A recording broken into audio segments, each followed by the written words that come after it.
Muted, Nat. Oh, she's still talking. You're muted, Nat, but I'm going to go. Okay. Now we're good. We are good to go. Okay, so most of you know who Angie is. For those who don't, Angie is my mentor, and her husband work the business full time. And most of you know her story. So Angie, if you could just briefly, you don't have to go into detail with that. I did want to introduce one of our newer coaches who's on tonight, Kristen. So I want to say welcome to our Tuesday night team call. And she has been involved already on our Voxer thread, and she actually completed Transform 20. So Angie, just so you know, she went from like not working out at all, like literally not committing to any sort of fitness before, and she dove right into Transform 20 and she completed every single workout. So we are all just super proud of her, and so I just want to give her a hand. All the hard work she's put in, and she decided, you know what, I want to pass it forward, and she doesn't know where it's going to take her, but she is excited about the opportunity. So Kristen, welcome on our team call. And from time to time we have guest speakers, and tonight it's going to be Angie. And I thought it was a perfect opportunity because Angie has done 3 rounds of Transform 20. So she is going to share her journey tonight as a postpartum busy mama and how she made Transform 20 work, not only for herself, but for her business as well. So welcome, Angie. Thanks for being a guest speaker tonight. I know you're super busy, so I really appreciate you taking the time. And so let's dive in. If you could just talk, even if it's just for 10, 15 minutes, and if we could have like an additional 5, 10 minutes of questions. No problem. I will talk till my baby yells at me. Congratulations, Kristen, on your first round. That's awesome. Good for you. Very excited for you. And hey, everybody else, it's good to see your face. Michelle, hope you're feeling good. Danielle, I'm glad you're on. Hey, Nicole, Laura, Jackie. Thank you guys. Thanks for letting me come on and chat with you guys tonight. Yeah, really super quick background. I know most of you, but for those that I don't, I've been a coach for over 10 years. I was formerly in the fitness field working full-time at a university, and I went through a divorce, and I kind of started this business as a way to just be able to provide for my young son who was young at the time, as a single mom. And I didn't, I was going through a divorce, so I was like mad at men, like I don't have to rely on no man. So I recommitted to my fitness as a way to heal from that divorce, and started generating income, for my son, and things really, really took off once I started just building my tribe and finding the right people that wanted to do this with me. And I taught them to duplicate what I was doing, so they had the same success that I had. And, many of them are still around today with their own teams.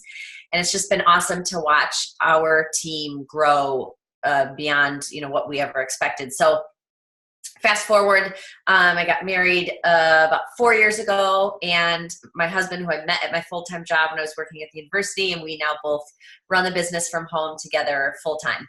And so tonight we went back to the university where we both worked, because they had an open house college night for my oldest son, who's 16, just crazy.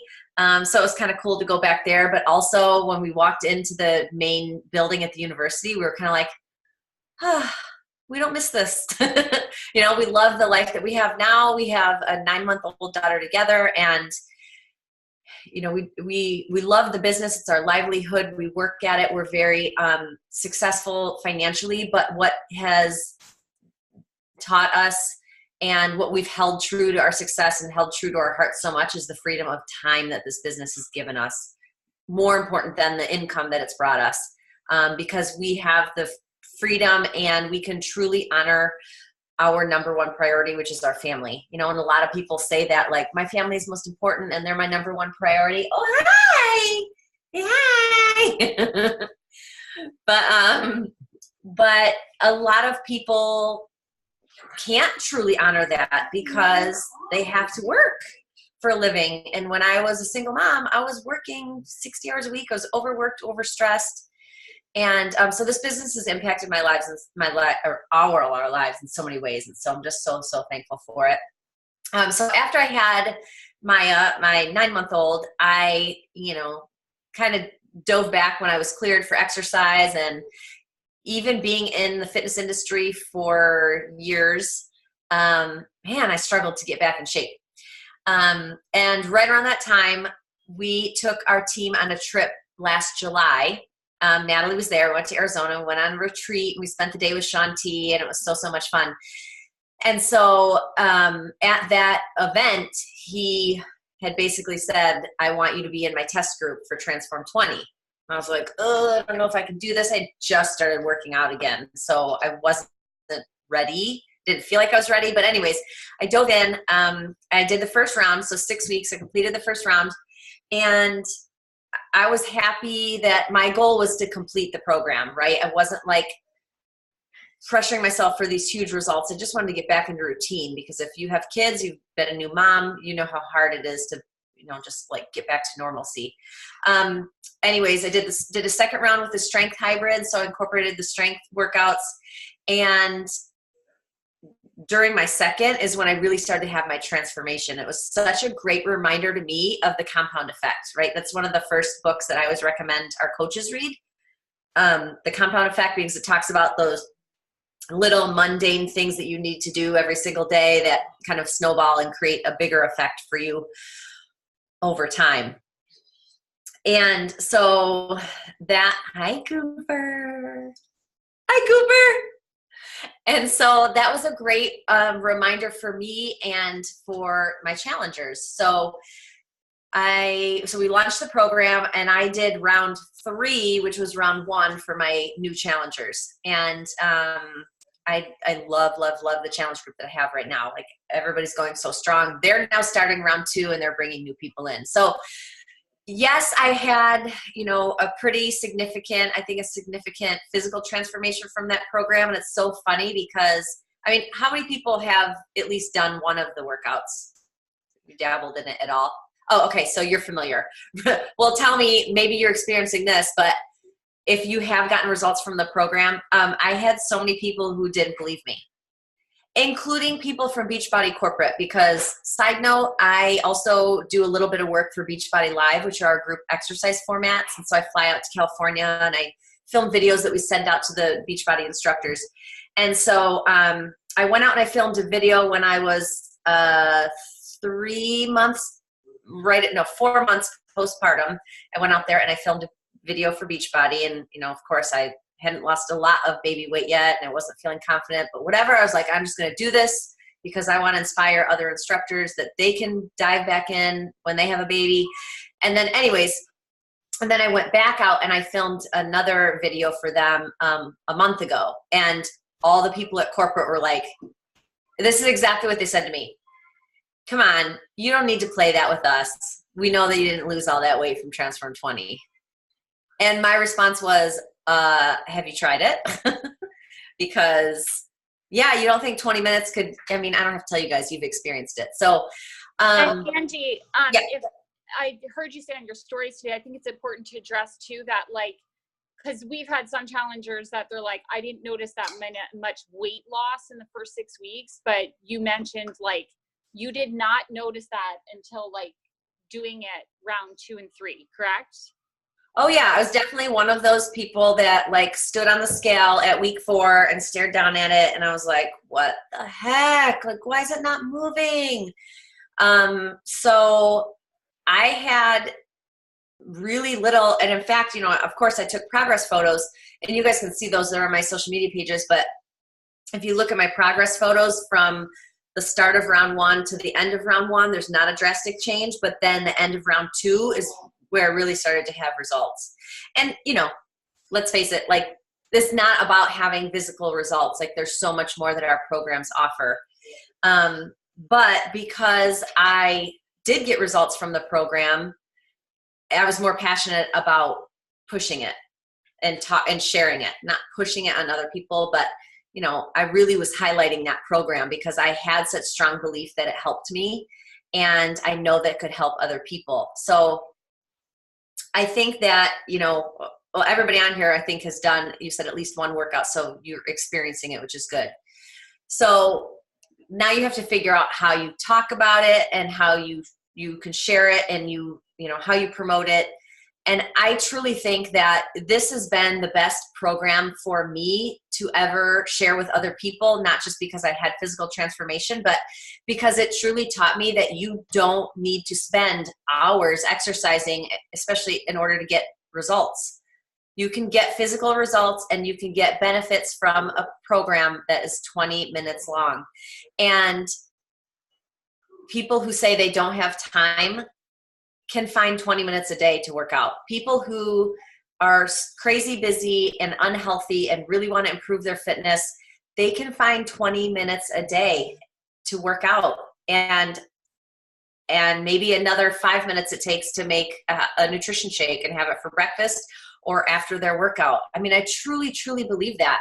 So I don't use that as an or I don't allow people to use that as an objection anymore. I don't have time, I don't have time, I don't have time, because I know you can completely change your health and fitness in less than 30 minutes a day.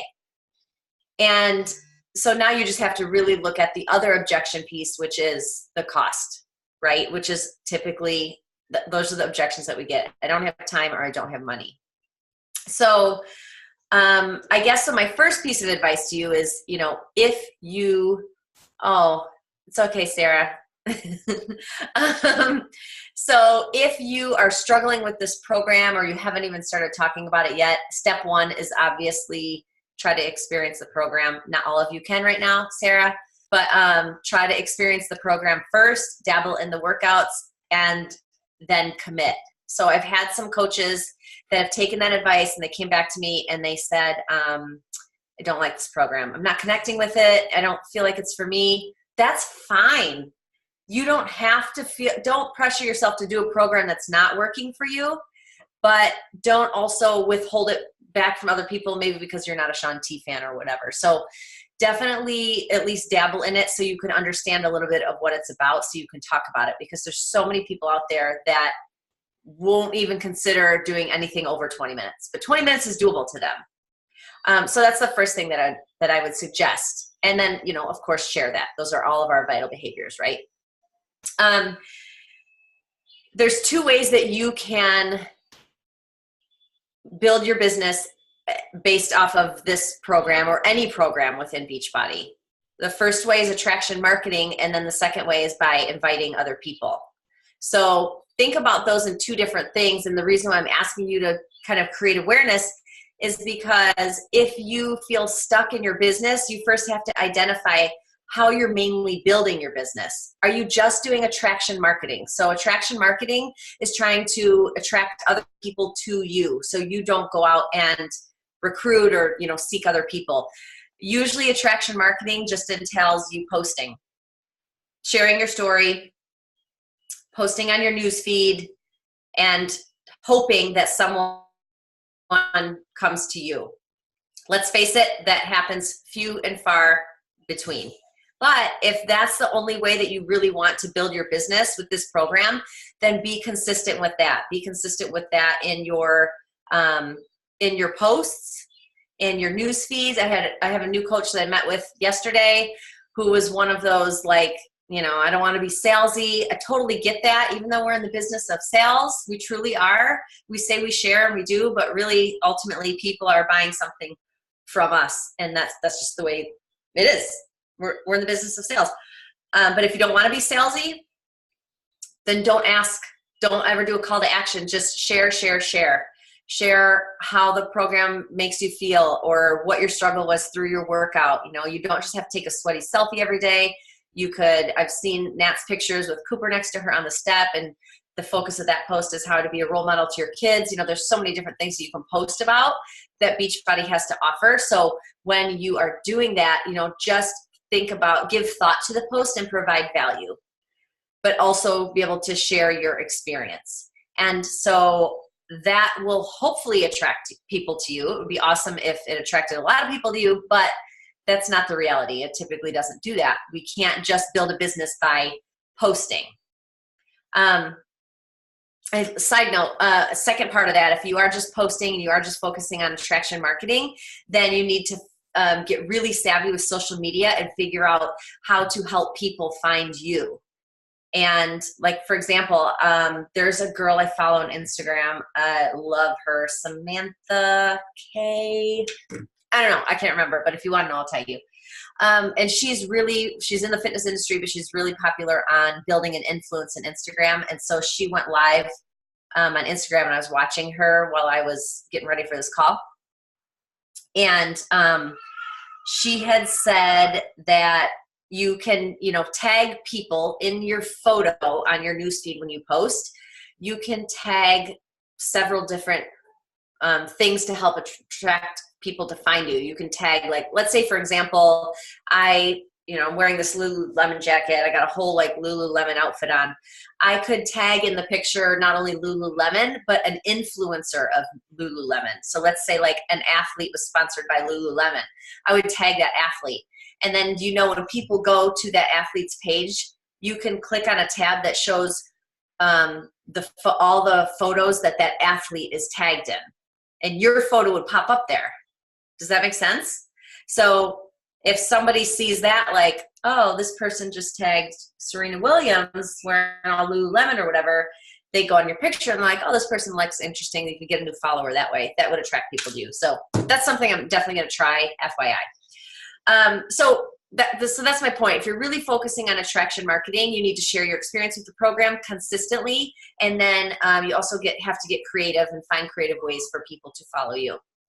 That will not build the business of your dreams if you're just focusing on attraction marketing. So the second way is by going out and inviting people and meeting people and starting conversations and, all of that. And that's typically where we struggle. So I wrote down just a few tips that might help you with that, because a lot of times as coaches, we get really good at posting. We don't do as well as going out and talking to people that we don't know and, sharing the opportunity and talking about the programs and things like that. So I wrote down some tips, and these are the things that helped me as I was focusing on attraction marketing. I knew that wasn't going to really help me launch the program like I liked. So there were a few things that I did. So the first one, I know this is like no rocket science, but I was consistent every single day in my inviting, because I tell you what, if you stop inviting for even just 1 or 2 days, it's so much harder to start again. Yep, you're shaking your head. You agree with me. So even if you're only sending out one invite a day, then that's all you do. And maybe it's one invite every single day. Then that's all you do. But you have to be consistent with that, because the less we invite, the further those invitations move away from us. The thought leaves our head. Sometimes the fear and uncertainty creeps in, and we just stop inviting altogether. And then we wonder, why didn't I hit Success Club? Or, how come no one wants to join my challenge group? And a perfect example of my own fault. So you guys know you had Alexis on one of your team calls recently, Nat, right? So we text back and forth all the time. We're always talking about business stuff every single day. And she is really trying to build up her team and build up her rank. And so, as you know, the Ultimate Portion Fix launched.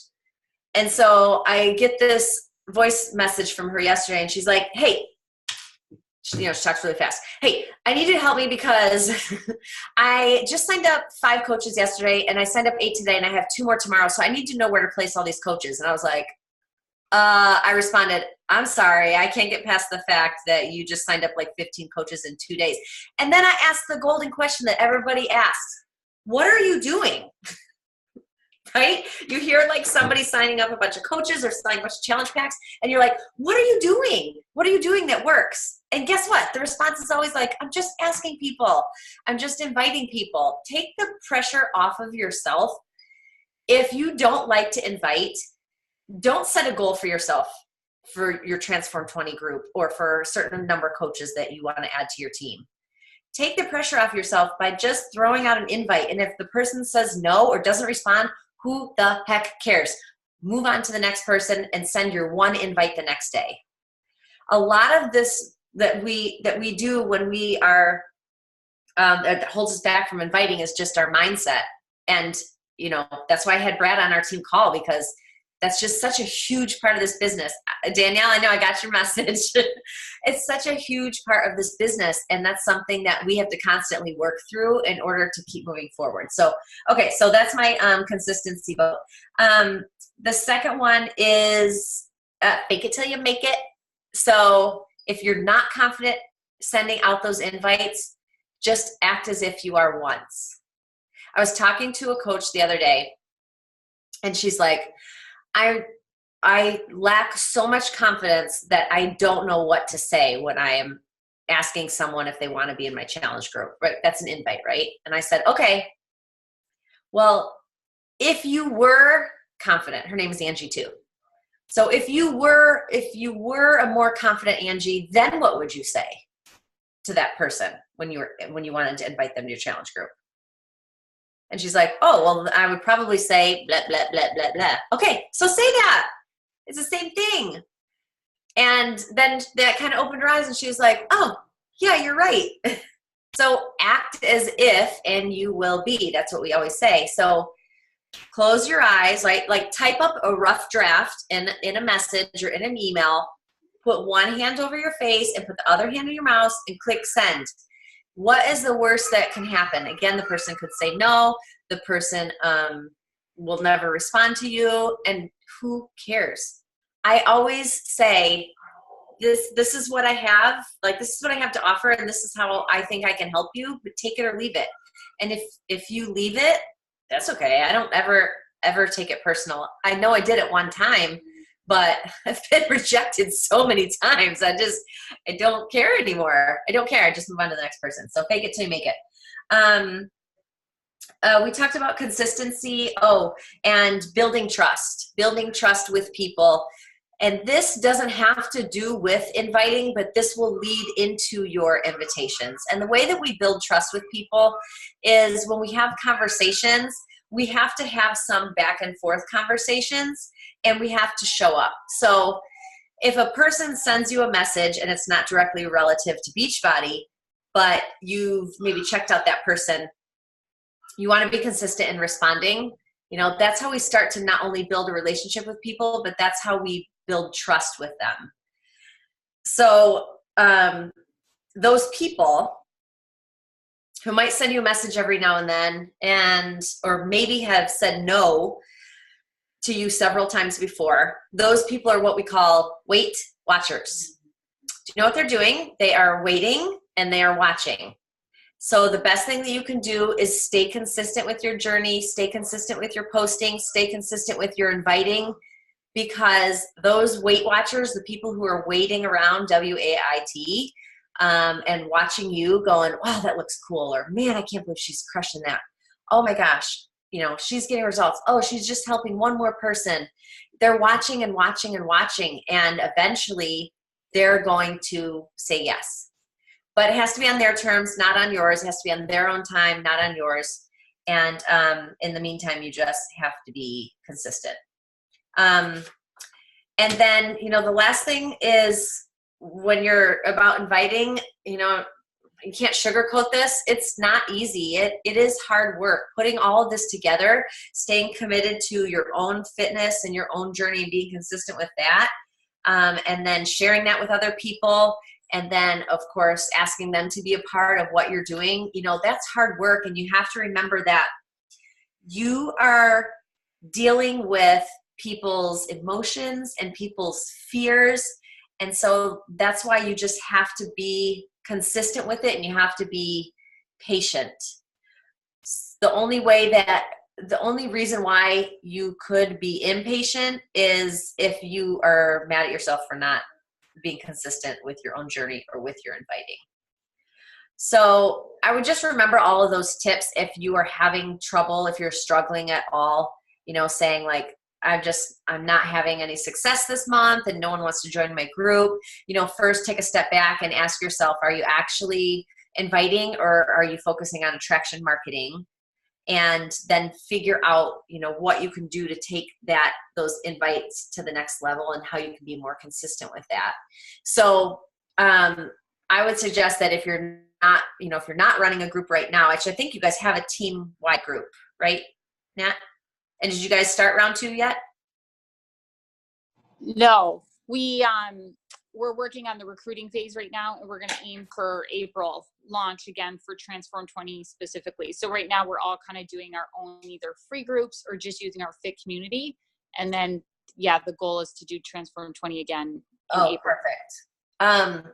Another thing that I did too, I mean, I don't know if you guys keep a list, but I reached out to all of my past people that have said no. And I said, I remember you weren't interested in a challenge group before, but I just wanted, and I can't remember if it was because you didn't have time, but just so you know, we just launched a 20-minute, new workout program. So I assumed that they didn't commit in the past because they didn't have time, and I immediately addressed the 20 minutes. So that really helped too. What kinds of questions do you guys have, or are there specific areas that you are struggling with? Is it the invites, the close, the consistency? I know we have 10 minutes. Anybody want to ask questions? Go ahead now. I have a question, always. Instagram. Like, I just do not know how to move those people into Facebook, because the people, they must have been ratchet on Facebook or something, because they are like so serious about not wanting to get on Facebook with a group. So do you have any like tips or anything on how to run a group on Instagram? I have definitely run into that situation, and I've noticed that the younger crowd that I connect with, they don't like to be on Facebook. They want to stay in their little Instagram bubble, which that is fine. So I have the app that I use, the Challenge Tracker app. And I don't love the app, to be honest, but it's the only option that I've found that I can use since they don't want to be on Facebook. I've encouraged them to create a Facebook account solely for the purpose of being in the group. But you're right. So yeah, a lot of people are resistant to that. I guess Facebook's like too old school for them. So Angie, are you running like two groups, one on Facebook and then just have something on the app as well, or? This time I'm not, because I got really lucky that everybody happens to be on Facebook. But the last group that I ran, I did too. I just posted the same content though in both. Yeah. Question not so much related to the coach stuff, but back to your journey. Can you remind us with food, were you following the plan? You're more 2B mindset stuff, right? Yeah, I started 2B mindset before Transform 20 came out. I would say, okay, so nutrition's always my struggle. I'm not gonna say nutrition. Moderation's always my struggle. And so I would say I followed 2B loosely, like 70% of the time. I really prefer that over, I mean, I've been through 21 Day Fix, and I've been through the container system, and I followed the strict meal plan, and 2B works so much better for me because it has more freedom for me to be able to eat, what I want. And, that's working really well. And Sean gave me his blessing with that. He told us in the test group, like, you do what works for you. So, yeah, that's what I've been following. I haven't even looked into the portion fix yet. I need to read up on that. So, Angie, I have a question. If because I did, like someone was saying earlier, like not everyone loved the program. So if you do, like, how long would you tell someone to stick with it and give it before they do decide to move on to something else? Like, how long would you recommend? I mean, I guess it's going to be different for everyone, because some people might hate it after the first week, and some people might get through 2 weeks and say, they're not feeling it. So I would just say, if it becomes to the point where they are dreading having to work out that day because they just don't like doing the program, then it's time for them to stop. Okay. Yeah. Well, I'll say even in our group, we did see people that was coming up quite frequently, and not only just like, I don't like it, but, I'm not seeing results. I think people were expecting to see like weight just falling off. And there were a few people that posted about that, and it was good to see a lot of people kind of rallying together and saying like, just stick with it. Like, you're doing really well. And some of the results that we actually saw posted at the end were people saying like, holy crap, I didn't think it was happening, but it did. And so I think that was really good for us. And we're trying to collect those stories from people as well, because it's a reminder that like, trust the process kind of thing, right? And a lot of our challengers have been doing our groups for like a year, since 80 day, and they've been going. So I'm like, you don't have weight to lose really. Like there's not going to be a ton of drastic changes that you have seen. And so that was getting a little scary, I think, because some of the newer challengers were seeing that and going, oh, and I think some of the negativity was starting to cloud in. And so it was good to see everyone sort of rally together and kind of bounce back from that. So yeah, that's good.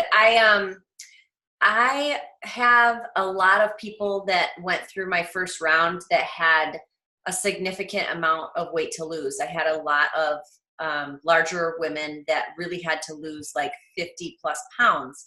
And so and you know, you've done the Transform 20 workouts. And so that, you know, that's a tough workout for a lot of people who hadn't exercised in the past and felt that they had a lot of significant weight to lose. So for this round, in the beginning of round 1, I told them all to make 3 non-physical or weight loss goals for themselves for Transform 20.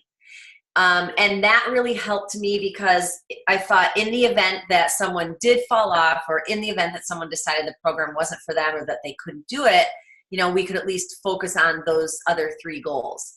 And so one of the women happened to be local, and I get goosebumps telling the story.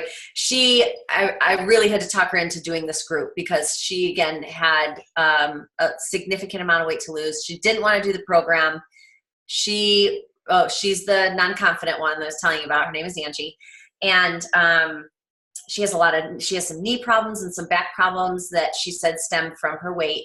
And so I told her, you know, just do what you can. You don't have to use the step. Just be in the group. Just move your body for 20 minutes. And she's like a half hour from me. So anyways, we ended up meeting in person on Friday, and it was so awesome. It was awesome to meet her, 1, but 2, just hearing her say, this is the first time I have ever completed a program. She's a yo-yo person with her exercise and with her food, you know, and she said, like, she committed, and she's like, this is the first time I've ever completed a program in my entire life, and I didn't miss a day. And that in itself is like a huge goal for her. And so now, you know, we're of course teaching her how to share that piece to help all the other people out there that struggle with just trying to finish something, you know, and stop quitting. But super proud of her. I totally agree with that. I feel like mindset was such a huge transformation, like in general from the group. Like so many of my challengers, even though like they might have lost weight or lost inches, they were most proud of like the mental side of things, because Shanti has a way of like digging deep. And I feel like every one of my challengers was like, oh my God, it's like he knew what I was going through, or like at the end of the workout, I was crying and stuff like that. So like, yeah, I totally agree with the mindset shift. And like the people that like have trouble committing to, that's another thing I noticed, is a couple of my challengers, like that they like always fell off of programs or started something and didn't finish. This program, because it was only 20 minutes, they were able to finish the 6 weeks, and now they're more confident to like commit to more like intense programs. You know what I mean? Yes. So, yeah. I know. See, there's so many reasons why I love this program. Yeah. Awesome. For sure. Does anybody else have any questions? Hey, Ange. So inviting is probably 100% my biggest downfall. And I know, like, Sarah and I have talked about this. I'm more attraction marketing. I try my best, but it's not something I'm comfortable with, putting myself out there. Because I can't be – my family judges me on Facebook, so I'm very conscious about what I put there. So I put a lot of stuff on Instagram. And I find that I just struggle to invite. Like, I do the polls and I'll do things like that, but, like, I'm just not consistent enough, I think, in my posting, because like I work, there's days where I'll work like a 60-hour week and then try to fit this in, and it's just like, so I guess Sarah and I have tried like 25 minutes, we've tried Jack, 5 minutes, you know, or 5 invites, 25 invites, like trying to find. So like if we do the one invite, it's like a lot of it is my mindset with that. So I guess my question is like, how do you get over people just like that hurdle? Like what's the hurdle that I'm in like right now is A, time, and B, like just doing it. Like I just don't, I can start a conversation with anybody, but I can't finish it. And do you know why? I think I get scared, honestly. I think because I've been judged in like so much that it just like, okay, do I really want to like push this on somebody? Like Nicole is like prime example. Like I didn't push it on her. I just kind of did it through marketing and, you know, attraction marketing. She's like, what are you doing? What do you know, and that's how I got her. And I just talked about it. And I'm very comfortable talking about it, but I don't push it either. Like, I'm just like, this is what I do. If you